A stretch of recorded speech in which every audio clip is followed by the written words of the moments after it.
గురించి పట్టించుకొని షర్మిలమ్మ ఈరోజు కొత్త అవతారం ఎత్తి నిన్న మీటింగ్ పెట్టారు నగిరిలో.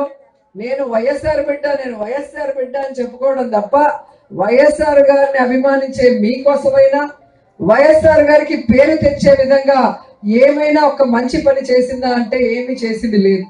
మొన్నటి వరకు తెలంగాణలో వైఎస్ఆర్ తెలంగాణ పార్టీ అని పెట్టి నేను ఇక్కడే పుట్టాను, ఇక్కడే పెరిగాను, ఇక్కడే పెళ్లి చేసుకున్నాను, తెలంగాణ ప్రజలే నా ప్రజలు, వాళ్ళకి సర్వీస్ చేస్తాను చచ్చిపోయేంత వరకు అనింది.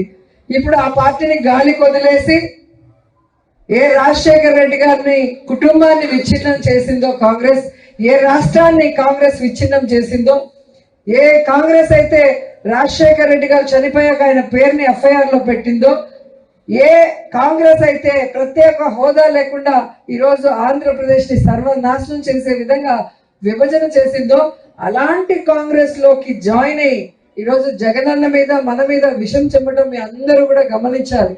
ఎందుకంటే నిజమైన రాజన్న బిడ్డ జగనన్న మాత్రమే. తన తండ్రి పేరు ప్రతి ప్రజల గుండెల్లో జీవితాంతం గుర్తుండే విధంగా ఆయన ఆశయాలకు తగ్గట్టుగా ఆయన కోరుకున్న విధంగా పేద ప్రజలకి ఈరోజు పని చేస్తూ వైఎస్ఆర్ పేరు మీద పార్టీ పెట్టి ఎన్ని కష్టాలు, ఎన్ని అవమానాలు, ఎన్ని తప్పుడు కేసులు పెట్టి జైల్లో పెట్టినా కూడా ఏ రోజు పారిపోలేదు, ఏ పార్టీకి తల వంచి వాళ్ళకి సరెండర్ అవ్వలేదన్న విషయాన్ని మీరు తెలుసుకోవాలి. కానీ షర్మిల గారు ఈరోజు కాంగ్రెస్ లో చేరి వైఎస్ఆర్ ఆత్మని క్షోభించే విధంగా చేసింది.